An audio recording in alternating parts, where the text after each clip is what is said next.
네, 이제 이번 시간에는 영적 성장에 대한 도표를 설명드리겠습니다. 왜냐하면 이 영적 성장에 대한 도표를 어느 정도 참고를 해야 다음에 설명되는 것들이 다 이해가 되거든요.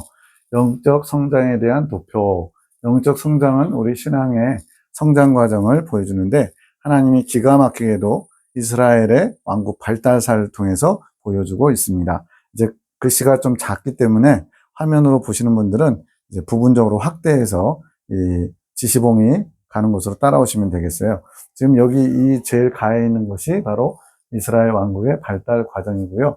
그 옆에 있는 것이 철로역정, 그 옆에가 팔단 진보, 로마서 7장과 8장에 있는 표현들을 가지고 또 설명하고 있고요. 히브리서 6장에 있는 말씀, 또 웨슬리, 워츠만니, 아브라함, 베드로, 칼빈, 루터, 십자가 요한 등등 이런 식으로 여러 가지를 다 종합한, 말 그대로 종합 선물 세트, 하나님 우리에게 어떠한 방법으로 영적 성장을 이루어 천국에 들여보내시는지를 보여주고 있습니다. 그 중에 가장 많이 중요한 것이 세 개예요. 이스라엘 왕국의 발달 과정과 선로역정, 그리고 팔단 진보. 그리고 대부분은 이스라엘 왕국의 발달 과정을 중심으로 하는데 선로역정만큼은 거의 이스라엘 왕국의 발달 과정과 짝을 이루다시피 해서 굉장히 중요하고요. 그 다음에 중요한 것이 팔단진복입니다. 여기서는 이스라엘 왕국의 발달 과정 그리고 선로역정 이 두 가지 정도만 좀 설명해 보겠습니다. 자, 이제 아래쪽에 보시면은 이제 6단계로 있다가 이제 다음 강의부터 할 건데요. 첫 번째 강의는 출애굽 전후의 과정, 이 빨간색으로 되어 있죠. 출애굽은 우리의 신자와 불신자를 가르는 바로 경계선이기 때문에 당연히 중요할 수밖에 없습니다. 출애굽 전후의 과정을 보게 되고요. 두 번째에서는 바로 군대의 추격과 신광야, 만나와 메추라기를 공급받는 이 두 과정을 이제 두 번째 단계에서 살필 거고요. 세 번째 단계는 르비딤 무리바 생수를 마시고 아말렉 군대와 싸우고 시내산에 도착해서 하나님의 강림을 경험하고 성막에서 율법을 선포하고 성막도 만들죠. 가나안 땅을 정탐하는 데까지 여기를 세 번째 단계로 살필 겁니다. 여기서부터 여기까지가 세 번째 단계고요. 그 이후에 가나안 사람들에게 쫓김부터 여기 가데스 무리바 생수를 마시기 전까지 이 과정을 네 번째 단계로 설명할 건데, 자, 일반적으로 많은 성도들이 대부분 다 2단계에 있습니다. 거의 뭐 한 90% 이상의 사람들이 다 2단계에서 많이 있어요. 그래서 그런 분들은 이 르비딤 무리바 생수를 마신다는 게 뭔지를 잘 알아듣고 깨닫고 이 르비딤 무리바 생수를 마시려고 애를 써야 돼요. 왜냐하면 이 르비딤 무리바 생수를 마셔야만 두 번째 연단에 들어가게 되거든요. 파란색으로 지금 여기가 지금 이제 가나안 땅, 여기서부터가 이제 가나안 땅인데 가나안 땅에 이르기까지 파란색이 크게 3번 있습니다. 이것을 첫 번째 연단, 두 번째 연단, 세 번째 연단이라고 표현하고요. 파란색 다음에 있는 하얀색 부분을 첫 번째 복받는 과정, 두 번째 복받는 과정 이렇게 표현합니다. 세 번째 연단까지 다 마치면 이제 가나안 땅에 들어가게 되는 거예요. 그래서 일단은 이 가나안 땅에 들어간 성도들, 이 땅에서 구속함을 얻는 성도들은 극소수, 이미 제 강의에서 교회 시대 이긴 자들 연구를 들었거나 계시록을 들으신 분들은 이해하시겠지만 바로 교회 시대 이긴 자들이 14만 4천 명, 2000년 동안에 14만 4천 명밖에 되지 않는 어린 양의 신부들을 가리키는, 그분들은 이 땅에 사는 동안에 가나안 땅에 들어간 거예요. 가나안 성도라고 표현할 수 있고요. 그러나 대부분의 사람들은 그 14만 4천 명을 제외한 교회 시대 나머지 사람들은 다 이 연단 과정 가운데 있는 사람들이에요. 자, 그래서 첫 번째 연단 마치고 첫 번째 복받는 과정, 이게 아까 몇 번째라고요? 두 번째 과정이고요. 세 번째 과정이 무리바 생수를 마시고 가나안 땅 정탐, 빨간색, 이것도 굉장히 큰 아주 놀라운 하나님의 복인데 빨간색은 다 좋은 거예요. 그래서 이 가나안 땅 정탐까지를 세 번째 단계에서 살피고, 이제 어느 정도 많이 성장하고 사람들에게도 신실하다 이런 말씀을 듣는 목회자들이나 평신도라면 이제 여기서부터 여기까지가 아주 중요합니다. 왜? 여기는요, 광야 38년에 가까운 대부분의 시간을 여기서 보내는 거예요. 그래서 대부분 다 이 과정을 건너가지 못하고 세 번째 연단에 들어가지 못하는 거예요. 그래서 어느 정도 신실하다는 소리를 듣고 많은 사람들에게 정말로 존경을 받을 만한 그런 믿음을 가졌다는 소리를 듣는 분들은 이 과정은 네 번째 단계의 과정을 주의 깊게 잘 들어주시면 좋겠습니다. 그리고 5번째 단계는 가데스 무리바 생수를 마시고서 가나안 땅을 정복하는 때까지, 여기가 이제 5번째 단계인데, 여기도 진리상으로는 가장 중요한 곳이에요. 왜냐하면 이 3번째 연단 과정이 바로 우리가 지금 염두에 둬야 될 계시록에 나오는 대환란의 과정과 똑같이 일치됩니다. 비슷한 게 아니라 이게 풀렸기 때문에, 이스라엘 왕국 발달사가 풀렸기 때문에 계시록이 조금의 오차도 없이 명확하게 풀리게 되는 계기가 됐어요. 그래서 영적 성장론에서 이 부분을 다룰 때 잘 들어보시면 정말로 대환란과 엄청나게 딱 맞아 떨어지는 그러한 놀라운 진리들을 보시게 될 겁니다. 이게 5번째 단계고요. 6번째로는 가나안 땅 정복 이후에 이제 여호수아가 죽어요. 여호수아가 죽고 솔로몬 왕이 이제 예루살렘 성을 만들기까지, 이 과정은 뭐 대부분 이 과정을 들어간 사람들이 많지 않기 때문에 이 부분은 그냥 말 그대로 짚어보기만 하고 자세히 다루지는 않을 겁니다. 이렇게 이스라엘 백성들이 애굽에서 종살이 하다가 출애굽하자마자 바로 군대가 추격해오고 홍해가 가로막고 있는 큰 시험을 당하게 되죠. 주님의 일방적인 도우심으로 홍해가 통과되게 됩니다. 그리고 신광야에서 좀 한숨 돌리는 만나와 메추라기를 공급받고요. 르비딤에서 이제 물이 없다고 불평할 때 반석을 쳐서 물이 나오는 그런 놀라운 은혜 체험을 하고요. 2번째로 이제 아말렉 군대가 뒤에서 쳐진 이스라엘 백성들을 공격하죠. 그래서 아말렉 군대의 싸움은 여기서는 일방적으로 바로 군대에게 쫓기고 말 그대로 하나님이 일방적으로 도우셨다면, 아말렉 군대와의 싸움에서는 이겼다 졌다. 영도자인 모세, 성령님을 상징한다고 첫 시간에 말씀드렸는데, 모세의 손이 올라가면 이기고 모세의 손이 내려가면 지고, 그러다가 아론과 훌이 도움으로써 팔이 내려오지 않음으로써 완전한 승리를 거두게 되죠. 그것이 여호와니신데, 바로 여기서는 이제 어느 정도 영적으로 성장해서 싸움에서, 영적 싸움에서 이기기도 하고 지기도 하고, 그러다가 하나님의 도우심으로 극적인 승리를 거두는 것이 여호와 니시 체험입니다. 그러고 나서는 이제 3월에 1월 14일에 6월자 어린 양의 피로 출애굽을 하게 되죠. 그리고 3월에 이제 시내산에 도착해서 하나님이 임재하신 걸 경험하고 성막을 이제 만들게 됩니다. 성막이 만들어지면서 잘게 쪼개서 613가지의 율법을 선포하게 되고, 또 출발하기 전에 민수기에 보면 이제 백성들의 계수 20일 동안 하잖아요. 20일 동안 계수하기 전에 가나안 땅을 먼저 정탐하는데, 각 지파에서 한 명씩 해서 12명이 40일 동안 가나안 땅을 가서 맛보고 오는 거예요. 이게 가나안 땅 정탐이 또 아주 중요한 체험입니다. 왜냐하면 가나안 땅을 체험함으로써 이 높은 천국을 사모하는 그런 특별한 그런 과정이 열리게 되거든요. 그리고 나서 이제 아론의 쌍난지팡이, 이거 고라의 폐역으로 인해서 있는 사건인데, 여기가 38년에 가까운 시간인데 딸랑 하나 있죠. 그렇기 때문에 이게 굉장히 중요한, 아주 말 그대로 변곡점이라고 할 수 있는 아주 중요한 사건임을 알 수가 있어요. 이 부분에서 많은 시간을 할애해서 설명할 거고요. 그 다음에 가데스 무리바에서 똑같이 또 한번 반석에 물이 필요해서 반석에서 물이 나오는 체험을 하게 됩니다. 큰 은혜 체험이에요. 생수 체험인데, 그러고 나서 이제 어마어마한 3번째 연단은요, 여기는 바로 군대 추격, 여기는 아말렉 군대 싸움이죠. 여기는요, 식물이 박하고 불뱀에 물리고 아모리왕 바산왕 군대와 싸우고 모압의 발락 발람 음녀들의 유혹에 넘어져서 또 연병이 시작되고 음녀가 심판되고, 이스라엘 백성들 계수를 하고 여호수아가 이제 후계자로 안수를 받고, 미디안 왕들과 싸우는데 비느하스가 각 지파당 1000명씩 해서 12,000명이 나가서 한 명도 죽지 않고 완벽한 승리를 거둬요. 자, 보세요. 여기서는 그냥 뭘 할 수 있는 게 없었어요. 그냥 하나님만 바라보기, 주바라기. 그랬더니 하나님이 일방적으로 홍해를 열어주셔서 통과하고요. 여기서는 싸워서 이겼다 졌다 하면서 약간 비긴자처럼 살고요. 여기서는 마지막 미디안 왕들과 싸움에서는 한 명도 죽지 않았다. 즉 완벽한 승리를 거두게 됩니다. 이거는 현실적으로 불가능한 거죠. 왜? 이스라엘 백성들은 12,000명, 상대방은 몇십만 명. 그렇게 수십만 명이 모여서 싸우는데 한 명도 안 죽었다? 그것도 극소수. 적들보다 몇십 분의 1밖에 안 되는 숫자에서 한 명도 안 죽었다. 이거는 현실적으로는 있을 수 없는 일이에요. 그래서 영적인 의미가 있는 겁니다. 완벽한 승리. 그러고 나서 이제 요단강을 건너서 길갈이라는 곳에서 할례를 받게 되고, 가나안 땅을 정복하면서 땅을 분배하죠. 그리고 사사 시대가 열리고 사울왕 시대, 다윗왕 시대, 그다음에 마지막으로 솔로몬 왕 시대가 이제 열리게 됩니다. 그럼 왜 여기까지만 살피느냐? 솔로몬 왕 때 뭐가 만들어지죠?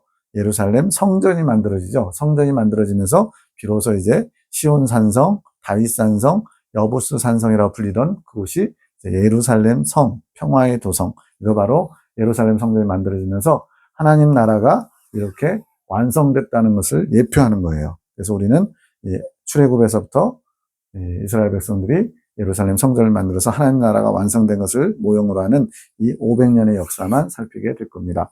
철력정은 못 읽으신 분들, 안 읽으신 분들은 좀 어려울 수 있어요. 그러나 어쨌든 장망성에서 출발해서 절망소라는 데 한번 크게 빠지고요.